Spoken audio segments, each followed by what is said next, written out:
So yun, no, KGX, kumusta kayong lahat? Coin update muna tayo, no? So check muna natin to dito sa ating platform. So BitGet platform. So ngayon nag-start tayo mag-trading. So nakalong ako ngayon sa ETH. So ito yung ating profit. So $6 yung profit natin. Tapos yung kagabi, nakita nyo naman 'di ba yung video natin kanina. So pinakita natin yung ating trading, no? Pakita ko lang, ito yung ating profit kaninang umaga, no? Umabot to ng no? I think 250 USDT. Ito lang kasi na print screen ko. Pero umabot kasi ng 2,300 ang ETH, di ba? So nag-story tayo diyan. Ito yung story natin. So ayun, kitang-kita naman, no? 191 lang dito pero umabot ng 250 yan, mga lods, di ba? So yun mga idol. So check lang natin. So far sa ngayon, nag-open position ako. So $4. 50 USDT lang yung ginamit natin times 40. Isolated. So para at least hanggang dyan lang muna. So nagti-testing tayo, practice tayo kung paano ba yung tamang paraan. So ako ginagamit ko lang yung sa akin, yung pang sarili, no? Pang sariling teknikan. So soon tuturo natin yan. So pero ako solid naman kahit papaano. Yung pang sariling teknikan natin is gumagana naman, no? Gumagana sa atin. Kasi ayan, meron tayong 1,200 na USDT ngayon, mga lodi, no? So itong ETH, stay put lang yan dyan. Negative 22 tayo, pero ang laki ng inangat na yan, mga lodi, no? So dito naman ngayon sa BingX, mga lodi, no, meron silang promo ngayon, no? Meron silang mga tawag dito, may event sila, no, about sa saan ba to? 1 million USDT prize up for grabs, sabing ganun, no? BingX to, mga idol. Ito yung sinasabi ko sa inyo na may mga malalaking prize pool dito sa platform na to. So ayan, the Christmas event consists of 3 parts: calendar box, individual contest, and terms contest. So ang event nila from December 1 to December 31. So ayan, so individual contest to. So pwede kayo mag-register dyan gamit yung link natin para kasali kayo dito. Ayan, no? Makakakuha din daw kayo ng receive registration reward by registering for the individual contest. Create, join a team. Each user can only get 1 registration reward. So ayan, ang dami nyo. So solid na solid. So yun, no? Sayang yung mga ganitong event at makakakuha kayo ng mga libreng pang trade, mga lodi. Nandiyan lang sa link natin sa description yung BingX and BitGet, mga lodi. No, ito, so breaking news, mga lodi, no? Sandbox, no? My sources says with confidence that there are big possibility that the Sandbox game moves to the RON, no? Network. So possible, alam nyo kung bakit possible? Kasi kung mapapansin nyo, mga lodi, no? God game nga, di ba? So ito ang pangalan nito, hindi ko alam ano nito, kung ano ang pagkakabigkas nito. Aperon ba to? Aperon NFT. So ayan yun, number 1 na sila, no? Kaya naman to nag-number 1 kasi ang lakas ng hatak ng Ronin Network dito. So ayan, tulad na sinabi niya. No, totoo naman yun, syempre, di ba? Less than 24 hours nag-number 1 siya. Syempre, di ba dami rin followers sa Ronin Network? Di ba nasa 500k ang wallet, eh? Di ba? So yan. So sobrang dami na nagpumapasok sa Axie Infinity, sa Ronin Network, yung mga partnership. Sobrang lupit, no? Sobrang lupit ng mga nakukuha nilang partner ngayon. Kaya hindi malayo na baka ang Sandbox, no, is magpupunta sa RON. Sana, di ba? So ayan, no, the Sandbox has hundreds of partnership with the big names and brands such as, ayan, sila Snoop Dogg. So malaking company ang Sandbox. Pero kung game yan at ang RON tuloy-tuloy, pwedeng mag-collab someday, mga idol, no? CryptoRover, kung mapapansin natin dito, so halos yung mga whales bumibili ng 700 Bitcoin per day, mga idol. Kaya medyo siguro kaya lumilipad yung value talaga, mga idol, ha? So 700 Bitcoin per day. So simula na ba ang bull run? Eto. So sabi ni Tanalis, no? Bitcoins bull runs begin, mga idol. Bitcoins bull run day. May mga news na natin napansin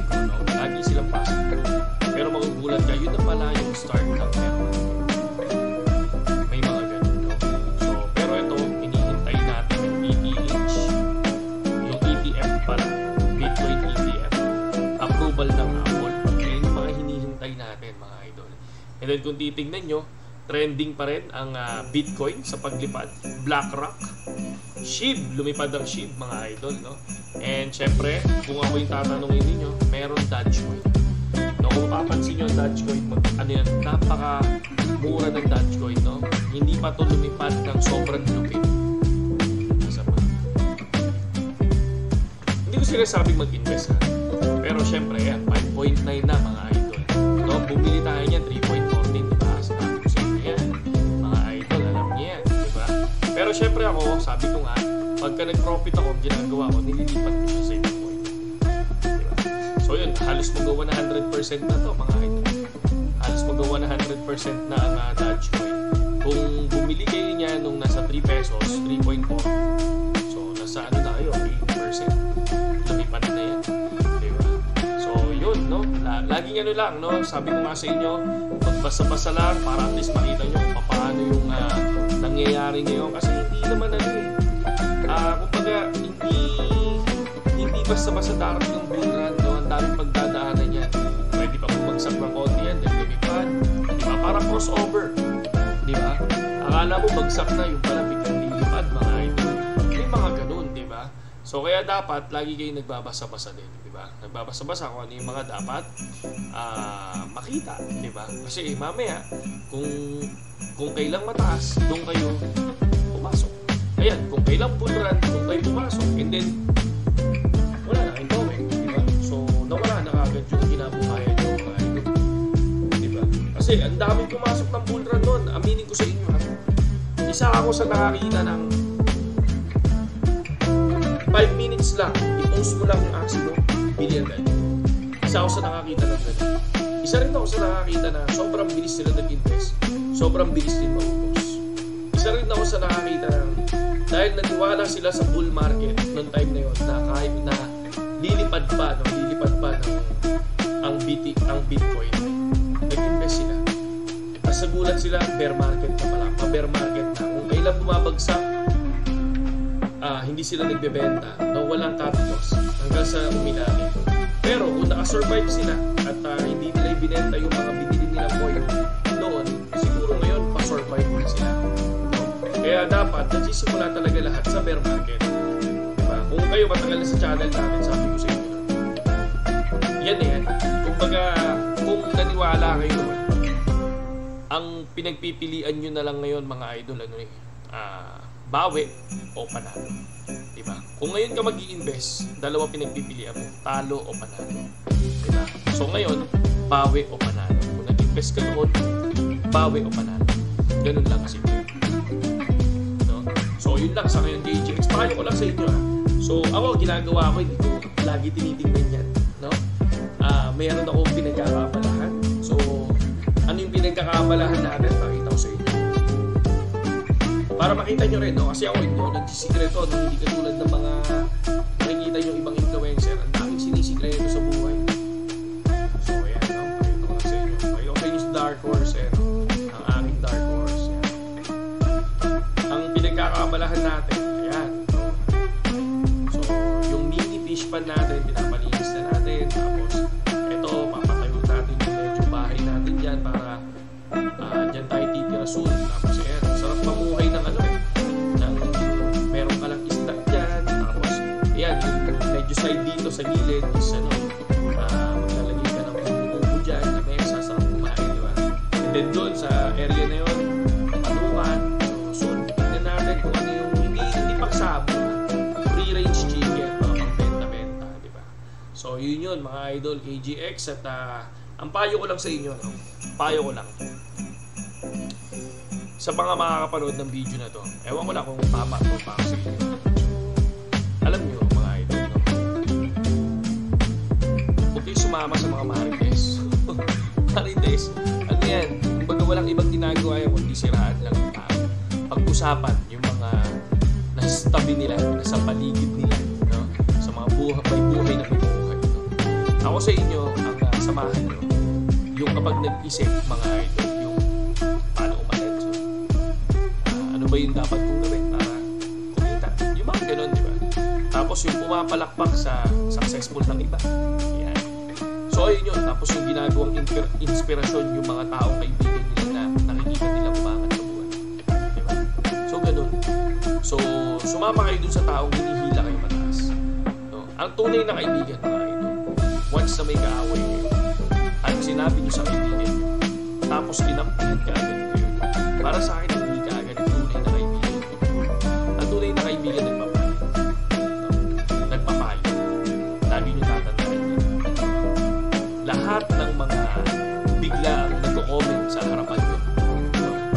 Pagka kunyari, nagkwento kayo, eto si ganito, ganyan. Tapos bigay, oy, oo nga, ganito yan. Diba? Kaaway mo na kagad. Diba?